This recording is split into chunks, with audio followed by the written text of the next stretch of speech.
La momie est probablement le symbole le plus évident de la civilisation de l'Égypte ancienne.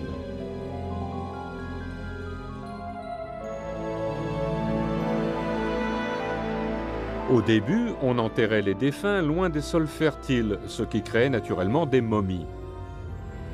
La chaleur du soleil et le sable du désert avaient pour effet de conserver la peau et ainsi la forme humaine du défunt. Ce processus est à l'origine des croyances mystérieuses qui en ont découlé.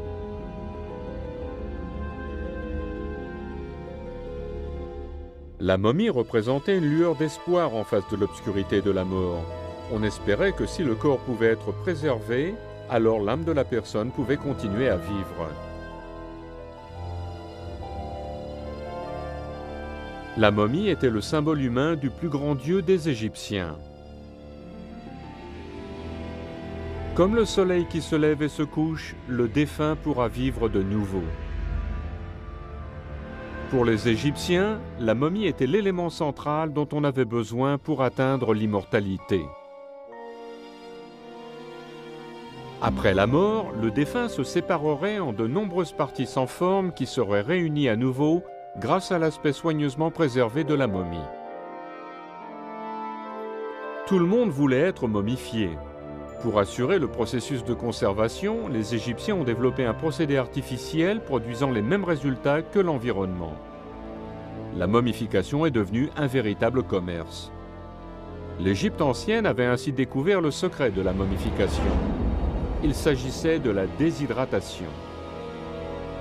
Ils ont utilisé cette connaissance et ont ensuite élaboré un procédé qui pouvait durer jusqu'à 70 jours.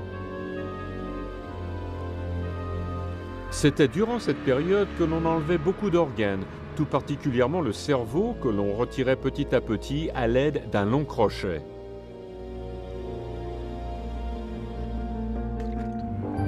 Après avoir enlevé les organes internes, on mettait le corps dans du natron, un genre de substance qui ressemblait à du sel et que l'on pouvait trouver en Égypte. 35 jours plus tard, les embaumeurs revenaient pour finir leur travail, mais cette fois, ils n'étaient pas seuls. Des prêtres en costume étrange murmuraient des formules pour assurer le passage du défunt dans l'au-delà. Accorde au défunt que la respiration traverse sa tête dans l'au-delà et qu'il puisse voir de ses yeux. À la fin du rituel, on déposait le corps dans un autre symbole persistant de l'Égypte ancienne, le tombeau. Les Égyptiens l'appelaient la maison éternelle. La tombe était destinée à protéger la momie indéfiniment. Au cours du développement de l'Égypte ancienne, la construction des tombes, tout comme la momification, a évolué. Le tombeau est devenu un genre de montagne mythologique à l'origine de toute création.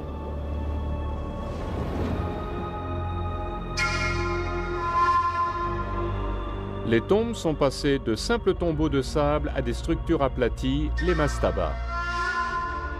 Puis, en 2600 avant Jésus-Christ, le mastaba a donné naissance à une évolution architecturale. En superposant ces structures qui ressemblent à des bancs, on éleva la première pyramide, la pyramide à degrés de Saqqara. Pendant 2 siècles, la construction de la pyramide a continué à évoluer. En 2400 avant Jésus-Christ, l'Égypte ancienne a atteint le sommet du développement des pyramides, ce qui a donné une des 7 merveilles du monde, les pyramides de Gizeh. Elles représentaient les tombeaux monumentaux de 3 générations de momies royales. Leur structure solide était conçue pour permettre aux puissants pharaons d'atteindre l'au-delà. De là, ils bénissaient ces sujets qui étaient loyaux, perpétuant ainsi le style de vie des Égyptiens.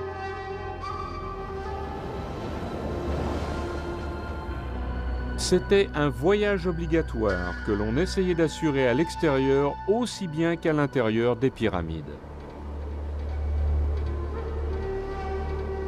Le plateau où se trouvent ces gigantesques triangles de granit avait un gardien, le Sphinx, fait de calcaire. Il veillait comme une sentinelle.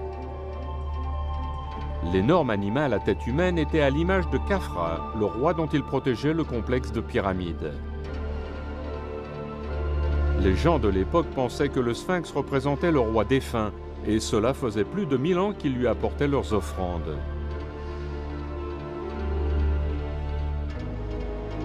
Pour les Égyptiens, les statues, y compris le Sphinx, étaient souvent aussi sacrées que les momies.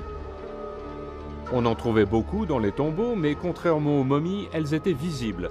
Elles servaient de représentants et assuraient la sécurité face à toute éventualité destructive. Le Sphinx, les pyramides de Gizeh et les momies sont des trésors mystérieux de l'Antiquité qui sont devenus synonymes des gens de l'époque. Ils montrent que les gens s'étaient mis en guerre contre leur propre mortalité. C'était une lutte qui continuerait aussi longtemps que leur civilisation. Mais ils l'ont finalement perdue, après avoir laissé cependant un compte-rendu détaillé de leurs croyances.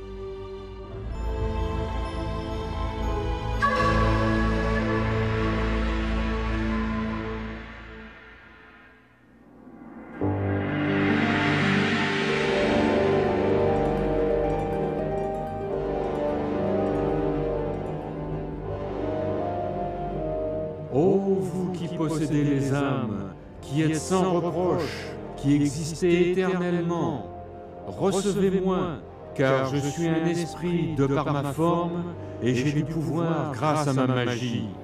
Sauvez-moi de mes agresseurs dans ce pays du juste. Ce sont les murmures des aïeuls, ce sont les échos du passé. J'ai recueilli cette magie dans tous les endroits où elle se trouvait, et de tous ceux qui la possédaient. Ce sont les formules magiques anciennes, ce sont les paroles nécessaires dont ils pensaient avoir besoin pour atteindre l'immortalité. Ô toi, le grand Dieu, Seigneur de la justice, je suis venu à toi, Seigneur. Je n'ai pas fait de tort à autrui, je n'ai pas fait de mal, je n'ai pas tué. Je suis pur, pur, pur, pur.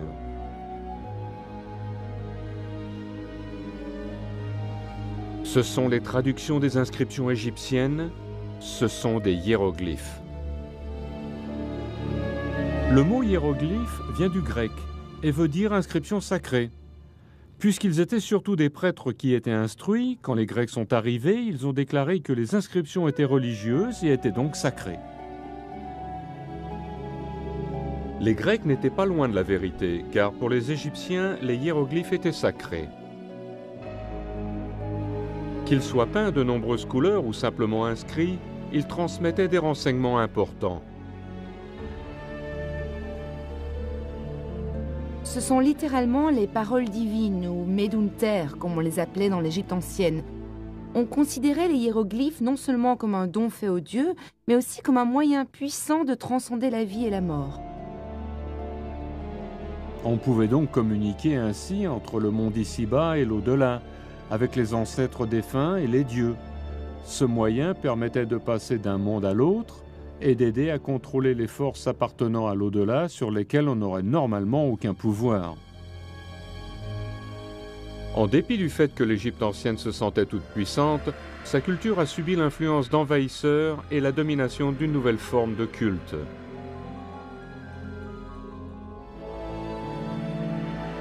Le dernier hiéroglyphe a été inscrit durant le IVe siècle après Jésus-Christ, ici dans le temple de Philéa.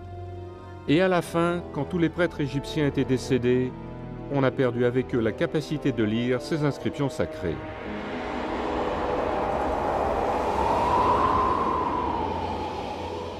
Pendant presque 1500 ans, ces voix venant du lointain restèrent silencieuses. Pendant des siècles, les experts ont essayé de déchiffrer ces symboles aux formes étranges, mais, restant souvent perplexes, ils se permettaient de compenser leurs lacunes en matière de connaissances par leur imagination.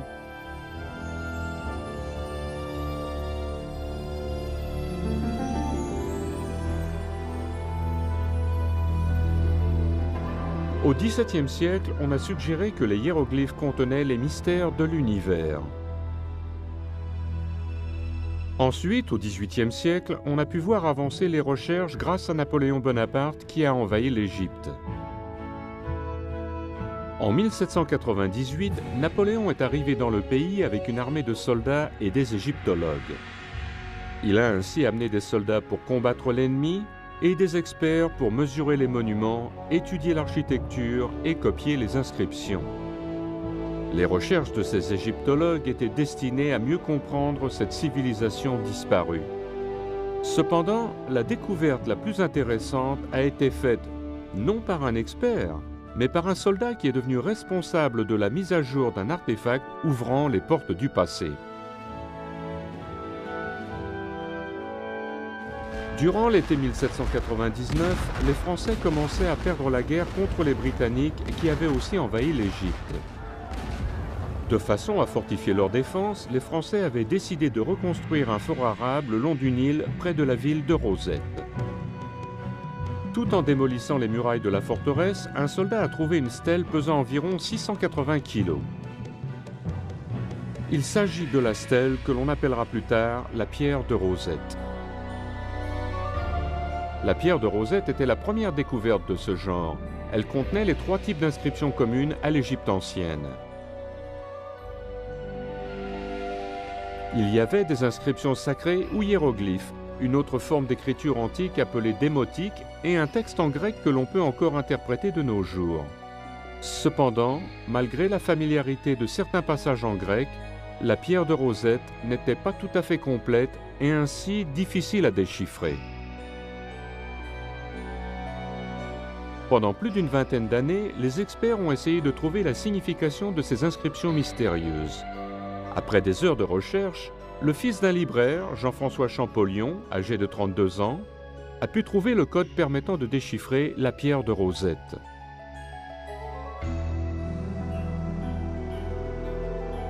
Elle contenait les remerciements des prêtres, écrits en 196 avant Jésus-Christ, pour le pharaon nommé Ptolémée V. Champollion avait ainsi démontré que les hiéroglyphes étaient plus qu'une écriture formée d'images. Ils symbolisaient des sons et des concepts. Son travail a marqué la fin du silence. On a pu entendre à nouveau les voix de l'Antiquité à travers la lecture des hiéroglyphes. L'âme voyage dans l'endroit dont elle est issue. Elle ne peut pas échapper au passé. Écoute-moi maintenant. Fais attention à ce que les gens disent. Passe tes journées dans le bonheur. Oublie tes soucis. Préserve cette lettre et aie confiance en elle. Cela pourra un jour t'apporter le bien. La forme du corps, elle change, elle évolue. La magie agit en elle. Tu n'as qu'à nous regarder. On lit nos écrits. C'est notre pays. Nous sommes chez nous.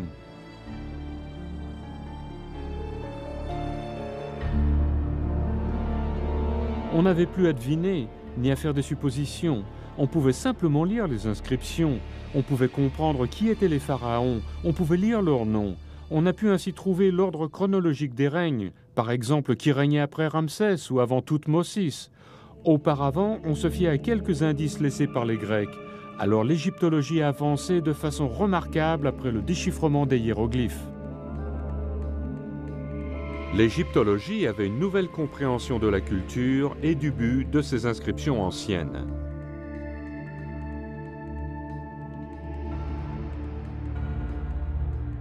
Il s'agit d'un système d'écriture qui comporte divers éléments reconnaissables, tels que des animaux, des hommes, des fleurs, des choses de la nature, comme des montagnes, le soleil, la lune, toute une série de choses formant l'expérience humaine et que l'on retrouve enfermées dans ces hiéroglyphes.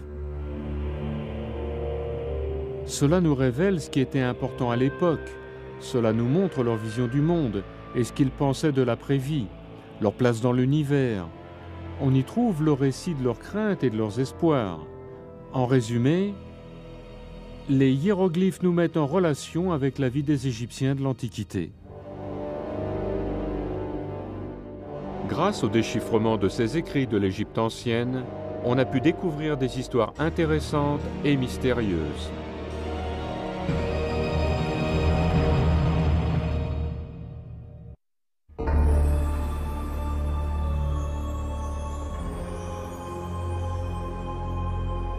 Les hiéroglyphes représentent une des plus grandes inventions des Égyptiens de l'Antiquité qui les utilisaient pour inscrire leurs craintes, leurs espoirs, leurs rêves et les événements principaux. Ces remarquables écrits ont donné aux experts des renseignements sur les secrets cachés derrière les visages préservés des momies. Cependant, ils se sont aperçus que les hiéroglyphes présentaient encore un problème. On avait leur signification, mais leur prononciation restait encore mystérieuse. En effet, les hiéroglyphes ne comprennent pas de voyelles. Il s'agit probablement d'un des pires systèmes d'écriture jamais inventés à cause des choses qui y sont dissimulées.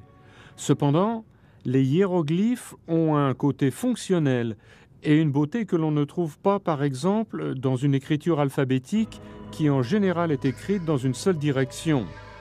Au contraire, on peut écrire les hiéroglyphes de droite à gauche, de gauche à droite, horizontalement ou verticalement, de telle sorte que le résultat donne un effet visuel intéressant tout en exprimant le message contenu dans les hiéroglyphes. Les hiéroglyphes sont similaires à l'art et à l'architecture de l'Antiquité. Quand quelque chose était important, ils se lançaient dans des projets de grande envergure pour mettre l'accent sur la signification. Les hiéroglyphes n'y font pas exception.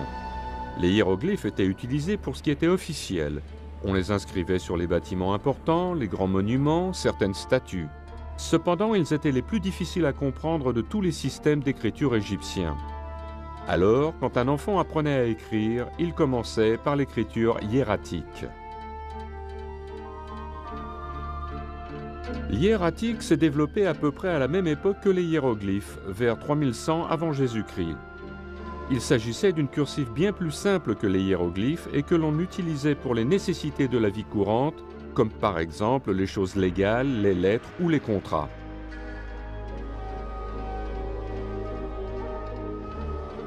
En dépit de cette forme d'écriture simplifiée, les experts pensent que 90 à 99% de la population ne savait pas lire, y compris les artistes qui inscrivaient les hiéroglyphes, c'est-à-dire les scribes.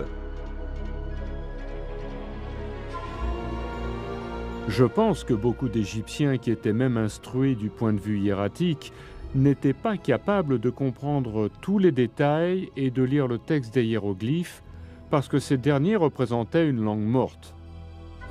C'est comme si les Français du Moyen Âge apprenaient à écrire le latin à l'école, comme s'ils parlaient le latin vulgaire et écrivaient le latin classique. Ainsi, à l'époque où on écrivait encore en hiéroglyphes, les gens ne parlaient pas la langue de ces inscriptions.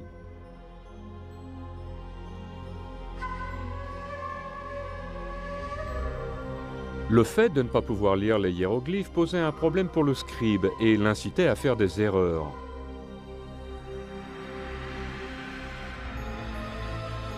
Même de nos jours, on peut trouver des erreurs faites il y a bien longtemps dans les hiéroglyphes inscrits sur de nombreux murs. Le système de corrélation entre les écritures n'est pas automatique parce que les signes ne correspondent pas. Il y a un système complet pour le hiératique et un autre pour les hiéroglyphes sans concordance individuelle des signes. La création des hiéroglyphes était un processus laborieux.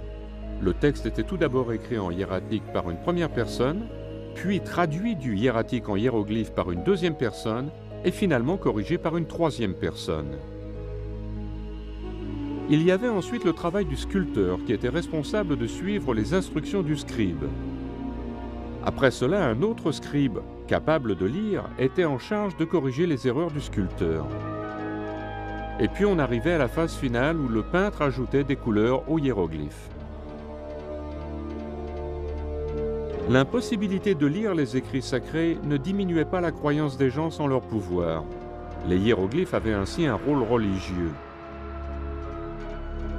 Thoth était le dieu de l'écriture et était représenté par un homme avec une tête d'ibis tenant à la main un stylet. Pour les Égyptiens de l'Antiquité, les hiéroglyphes avaient un pouvoir magique. Tout comme les momies, les tombes et les statues, ils jouaient un rôle important dans la réalisation de l'immortalité. Il y avait des formules magiques sur les momies, sur les bandelettes. Il y en avait aussi sur les murs des pyramides et sur les cercueils. On croyait que ces formules contenues dans les hiéroglyphes assuraient l'accomplissement de leurs demandes. Par exemple, si j'écris sur mon cercueil que le pharaon va m'accorder des milliers de pains, des milliers de pots de bière, alors c'est vrai, ça se passe. Les Égyptiens pensaient que les hiéroglyphes des formules pouvaient prendre vie de façon magique. Cela constituait un problème. Ils se souciaient de voir les oiseaux s'envoler ou les créatures sortir des cercueils, ce qui aurait pu ruiner l'effet des formules. Ils ont donc quelquefois écrit les hiéroglyphes de manière incomplète. Prenez par exemple le cas du dessin d'un céraste, un type de vipère avec 2 petites cornes sur la tête. C'est le serpent le plus dangereux d'Égypte. On dit en fait que si un céraste vous pique, il n'y a qu'une chose à faire, fumer une cigarette. Ce symbole hiéroglyphique représentait le son F. Cependant, c'était en même temps la représentation de quelque chose de réellement vivant, un serpent dangereux. Alors, dans certaines périodes de l'Antiquité égyptienne, on altérait les hiéroglyphes en les coupant en 2 pour se protéger de la magie des dangers représentés.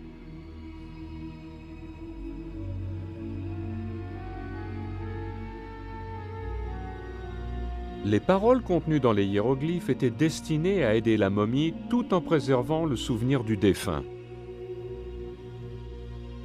L'homme meurt, son corps est poussière, mais les écrits nous feront nous souvenir de lui. Il sera vivant dans la bouche de ceux qui lisent. Papyrus 1300 avant Jésus-Christ. Pour les Égyptiens, une des manières de perpétuer leur vie consistait à s'assurer que leur nom était inscrit et si possible de façon répétée. Cela permettait de pallier à des endommagements accidentels ou peut-être intentionnels, par exemple, si par malice mon ennemi essayait après ma mort d'enlever mon nom. On peut alors trouver mon nom quelque part, peut-être caché en dessous, et je continue à exister. Toute forme d'écriture a potentiellement, et à mon avis sûrement, des implications magiques.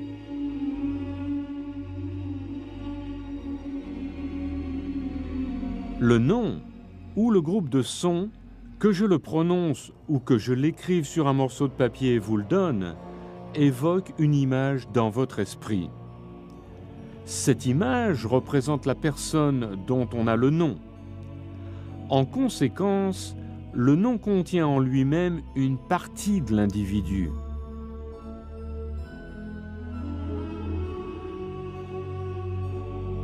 Pour les Égyptiens, les hiéroglyphes au passé lointain étaient une partie essentielle de la préparation à la mort.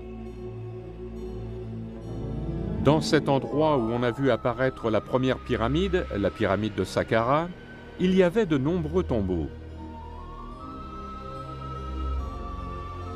Derrière l'aspect extérieur délabré de ces tombes, certains des textes les plus anciens survivent encore. Ces hiéroglyphes sont de l'époque de l'Ancien Empire et datent de 2600 avant Jésus-Christ. Dans l'Ancien Empire, il y avait ce que l'on appelle les textes de pyramide qui étaient réservés aux pharaons et qui contenaient toutes les formules provenant probablement de sources très anciennes.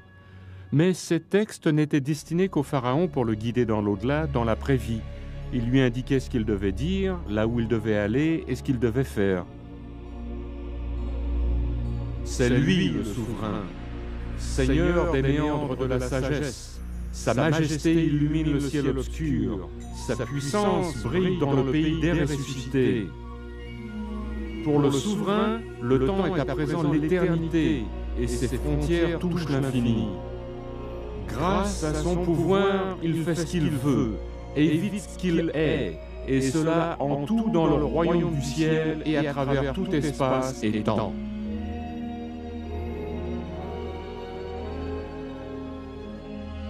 En 2000 avant Jésus-Christ, pendant la période du Moyen Empire, il y a eu un changement dans les hiéroglyphes. Les formules que l'on ne trouvait que sur les murs des tombeaux des pharaons ont commencé à apparaître sur les cercueils en bois de ceux qui pouvaient s'en permettre la dépense.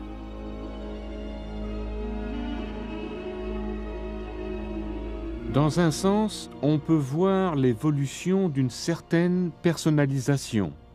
Des murs des pyramides, on est passé à l'échelle plus humaine du cercueil, et plus encore au rouleau de papyrus que l'on peut emporter avec soi.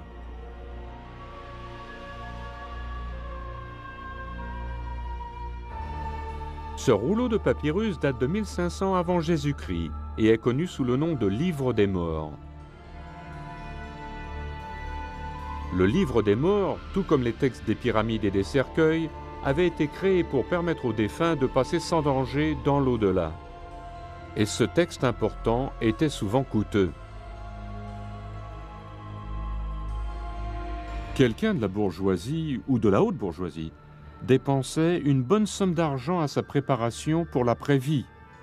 Il est intéressant de remarquer qu'un rouleau de papyrus vierge coûtait une partie modérée du salaire mensuel d'un ouvrier, mais une fois décoré de textes et de scènes du Livre des Morts, il coûtait la moitié du salaire annuel.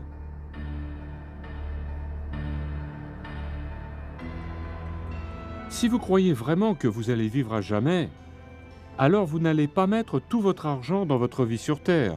C'est l'après-vie qui comptait le plus. Alors ils mettaient leur fortune et leurs efforts dans l'autre monde plutôt que dans cette vie puisque sa durée était plus longue.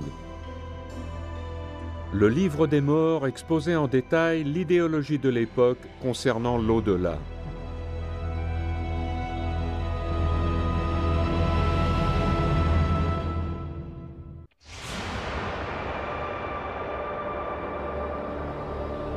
Le Livre des Morts est une collection de près de 200 formules magiques.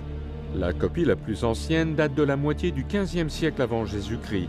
Mais, selon les experts, les formules qu'elle contient remontent à plus de 1000 ans auparavant. Pour les gens de l'Antiquité, c'était comme une forme de protection écrite conçue comme une défense et une aide spirituelle. Le jour des funérailles, le Livre des Morts était également enseveli. Il protégeait la momie à l'intérieur de la tombe, la préparait pour son dernier voyage et pourvoyait à tous ses besoins dans l'au-delà. C'est-à-dire qu'ils sont là pour être lus par les défunts. Il leur était destiné uniquement. On peut imaginer le défunt assis sur sa tombe, déroulant le Livre des Morts. Je veux dire par là que personne d'autre n'allait lire le Livre des Morts. Le Livre des Morts contenait des renseignements cruciaux enfermés dans le texte, les secrets du voyage effrayant vers l'au-delà. Pour les Égyptiens, l'immortalité était l'objectif principal, mais il leur était difficile d'y parvenir. Tout cela est comparable au sommeil. Quand vous dormez, vous pouvez avoir des cauchemars et d'une certaine façon, les Égyptiens de l'Antiquité imaginaient que le voyage du soleil à travers l'au-delà, pendant la nuit, était similaire au voyage du défunt et représentait le pire de tous les cauchemars.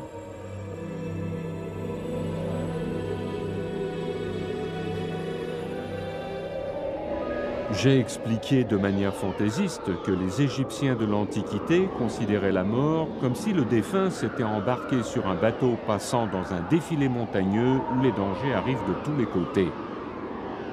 En fait, l'image du serpent de la vie et du passage en bateau, ce voyage sombre dans l'au-delà, était simplement la réflexion du voyage à travers l'Égypte où l'on trouvait différentes entrées pour les diverses régions, pour aller du sud au nord, par exemple d'Assouan à la Méditerranée. C'était comme si l'au-delà était réfléchi ici-bas. Grâce au Livre des Morts, les Égyptiens essayaient de maîtriser leurs craintes de façon magique. Si on pouvait définir la mort, alors elle était moins effrayante. Ils ont donc continué à éclaircir le concept de l'au-delà. Cela faisait partie de l'évolution des textes des pyramides et des cercueils. Durant le Moyen Empire, quand les formules étaient écrites sur les cercueils, elles étaient accompagnées d'illustrations. Ces dernières consistaient de cartes aidant à guider le défunt pendant l'étrange voyage de l'après-vie.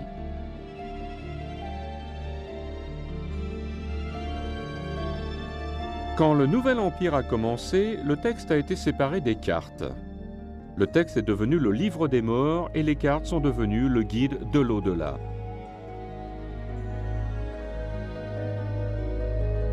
Les deux éléments étaient mis dans la tombe et comportaient tous deux des écrits. Cependant, ils étaient différents. Le guide de l'au-delà avait plus d'illustrations et était divisé en plusieurs livres intitulés par exemple « Le livre des cavernes » et le livre des portes.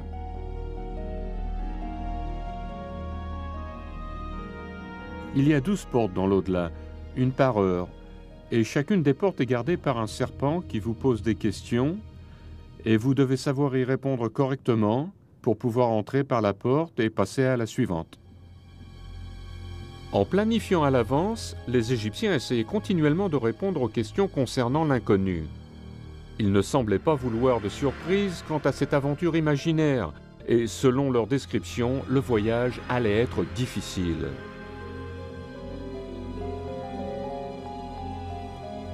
Dans cet étrange domaine, on pouvait voir des hommes dont la tête était en flammes, d'autres noyés flottant sur l'eau, et des corps décapités. Les Égyptiens avaient une imagination vivide en ce qui concerne la mort, et en cela, ils n'étaient pas très différents des autres cultures. C'était leur croyance qui les rendait marginaux. Les Égyptiens avaient de nombreuses idées théologiques concernant la vie après la mort. Elles étaient souvent contradictoires, mais toujours complémentaires.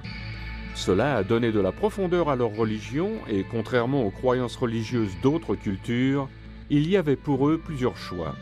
Ils pouvaient choisir la théologie qui leur convenait le mieux, et ils pouvaient en choisir plus d'une. On pense qu'on avait en fait des échantillons de différentes compositions qu'on montrait au propriétaire de la tombe. On lui demandait ensuite s'il préférait une scène ou une autre, et il faisait son choix. On pense que lorsque l'on peignait les tombeaux, on suivait un genre de livre de modèles. On peut voir d'après les dessins que quelqu'un faisait tout d'abord une esquisse en rouge qui était ensuite corrigée par le maître en noir. Les dessins étaient donc faits par une équipe et non par une seule personne.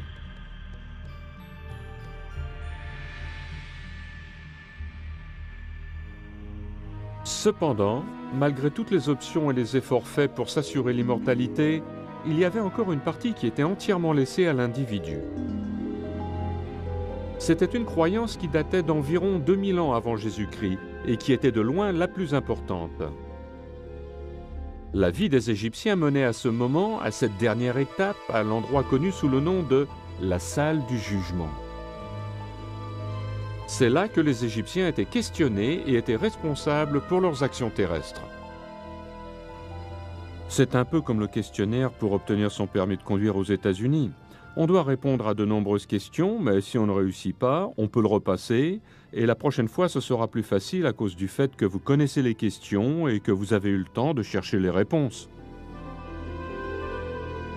Dans la salle du jugement, le défunt répondait donc à ces questions. Il niait avoir commis de mauvaises actions tout en récitant les paroles magiques du livre des morts devant un tribunal de 42 dieux. Cette étape portait le nom de confession négative ou de déclaration d'innocence. Je connais le nom des 42 dieux présents dans la salle de justice et qui vivent de ceux qui aiment le mal et boivent leur sang le jour de leur jugement. Car voici, je suis venu à vous. J'ai apporté la vérité, et pour vous, j'ai rejeté le mensonge. Je n'ai pas fait de mal aux hommes. Je n'ai pas appauvri mes associés. Je n'ai pas remplacé la vérité par l'erreur. Je n'ai pas fait de mal. Je n'ai pas fait ce que les dieux détestent. Je n'ai pas causé de douleur. Je n'ai pas tué. Pendant que le défunt récitait la formule, on pesait son cœur, qui était considéré comme le centre de l'intelligence, en comparaison avec une plume symbolisant l'idéal à atteindre. C'est là qu'on jugeait les actions terrestres de la personne. Le défunt devait à nouveau réciter une formule particulière, mais cette fois, il ne s'adressait pas au tribunal des dieux. Ô mon cœur que j'ai reçu de ma mère, ne témoigne pas contre moi. Ne sois pas mon ennemi au tribunal. Ne sois pas hostile envers moi devant le gardien de la balance, car tu es mon cas, qui était dans mon corps. N'entoure pas mon nom de mauvaises odeurs dans l'entourage d'autres hommes. Ne dis pas de mensonges à mon sujet en présence des dieux. Si le cœur et la plume étaient de poids égal, la personne était libérée. Ensuite, le défunt était amené par Horus, le dieu des vivants, devant Osiris, le dieu des morts. Dans les reliefs égyptiens, la balance montre un équilibre, mais il y a toujours une chance, une crainte et une possibilité que ça ne soit pas le cas.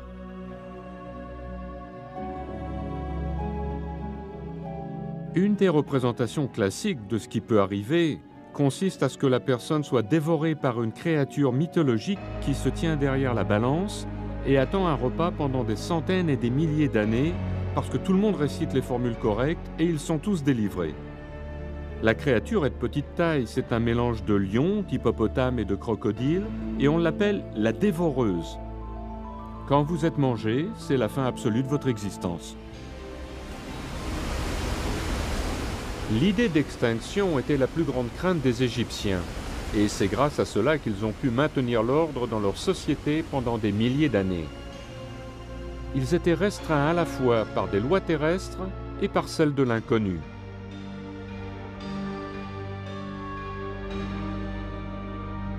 Atteindre l'immortalité n'était pas chose facile, mais pour les Égyptiens, le monde magique de l'au-delà en valait la peine.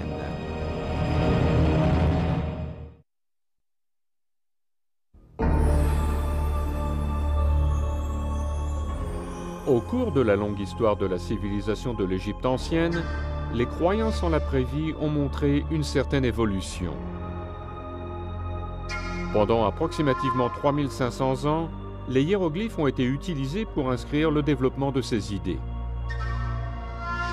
Selon les experts, les renseignements provenant de l'Ancien et du Moyen Empire sont assez vagues, mais dès le début du Nouvel Empire, près de 1500 ans avant Jésus-Christ, les instructions données sont beaucoup plus claires. Pour les Égyptiens, il y avait une destination finale après le mystérieux voyage. C'était une version améliorée du monde qu'ils connaissaient. C'était une Égypte idéalisée, connue sous le nom d'au-delà. La croyance en l'après-vie était acceptée par tous, du cultivateur le plus pauvre au plus puissant pharaon. À la fin, selon leur religion, tous les gens seront égaux, sans différence sociale. Ils seront tous en compagnie d'Osiris, le roi des morts, et ils bénéficieront tous d'une merveilleuse existence dans l'au-delà. Il est difficile de définir exactement ce que les Égyptiens envisageaient pour la vie dans l'au-delà. Mais quand on regarde les scènes représentées sur les murs des tombeaux, on voit des gens participant à un grand banquet, qui jouent à des jeux et qui écoutent de la musique. En fait, on y voit toutes les choses que l'on considère comme distractions, ce qui nous permet de penser que c'est de cette manière qu'ils imaginaient l'au-delà. On peut trouver dans certaines représentations de scènes un état idéalisé où on va à la chasse sur des terrains humides remplis de gibier de toutes sortes. Il suffisait d'un bâton pour attraper quelque chose, et votre chat participait également à la chasse de façon à obtenir l'image d'une vie améliorée par rapport à l'expérience terrestre. Grâce à cette croyance en l'au-delà, les Égyptiens ont apporté une certaine espérance où, normalement, il n'y en aurait pas. C'était leur style de vie qui les incitait à l'imagination. Le résultat était un lieu d'abondance, de facilité, et par-dessus tout, c'était un lieu où l'on pouvait continuer son existence. Le livre des morts donnait les formules magiques nécessaires permettant d'entrer dans cet endroit parfait.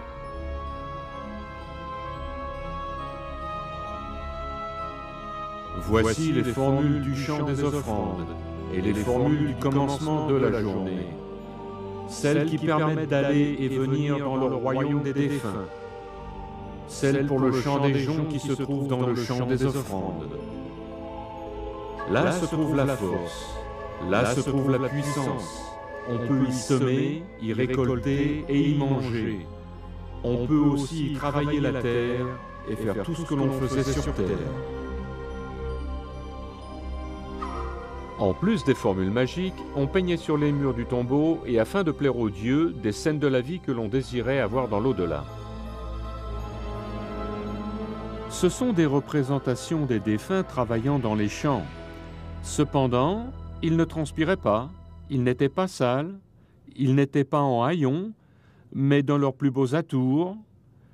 Ils étaient heureux, ils récoltaient une sorte de grain ou du blé qui était 2 fois plus haut que normal.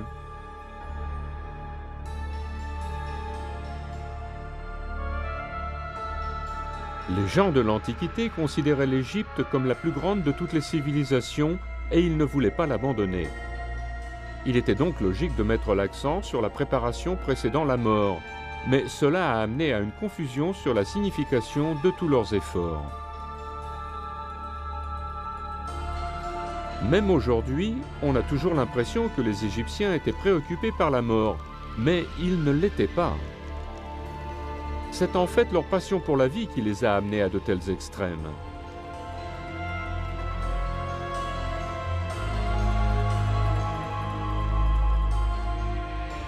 Sur les murs des tombeaux, à côté des représentations en couleur de l'au-delà, on peut trouver un autre type d'image. Elles dépeignent la douleur démesurée causée par la mort. Pour ce qui est du deuil et des funérailles, si le défunt est un noble, toutes les femmes de la maison mettent de la boue sur leur tête et leur visage. Et après avoir laissé le corps du défunt dans la maison, elles marchent dans les rues de la ville en se frappant la poitrine, et les hommes en font de même. Hérodote, historien de l'Égypte ancienne, 500 avant Jésus-Christ. Pour les Égyptiens, il s'agissait de surmonter la tristesse de la mort et la crainte qui l'accompagnait. En dépit de leur description détaillée de l'au-delà, ils savaient que c'était un territoire inexploré alors en préparation, et ils emballaient tout. Ils étaient prêts à toutes éventualités possibles. Imaginez que vous partiez pour un pays dans lequel vous n'êtes jamais allé. Vous allez emporter avec vous tout ce dont vous aurez peut-être besoin. Les Égyptiens suivaient le même processus de pensée. Alors qu'ils faisaient leurs préparatifs pour l'après-vie, ils ne savaient pas à quoi s'attendre dans l'au-delà. Alors, ils se préparaient à tout et emballaient tout ce dont ils pourraient avoir besoin. Dans de nombreux tombeaux, on trouve un genre de modèle représentant les choses qu'un Égyptien noble aimerait avoir dans l'après-vie. Ainsi, il y aurait un grenier, des bateaux, des serviteurs rendant toutes sortes de services à leur maître. Je pense qu'on imaginait que l'on pourrait obtenir tout cela grâce au pouvoir magique des modèles, même si le défunt ne possédait aucune de ces choses durant sa vie terrestre.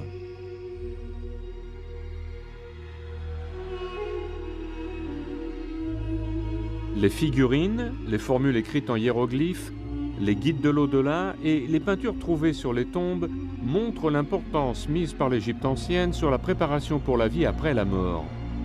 Mais leurs efforts ne s'arrêtaient pas là. À travers les âges, les tombeaux de l'élite égyptienne ont été considérés comme les plus grands coffres à trésors au monde et ils ont été convoités et pillés à cause de leur grande valeur. Cependant, en dépit des vols, de nombreux objets ont survécu, y compris ceux trouvés durant ce qui représente probablement la découverte la plus fascinante du début du XXe siècle, l'excavation de la tombe de Toutankhamon.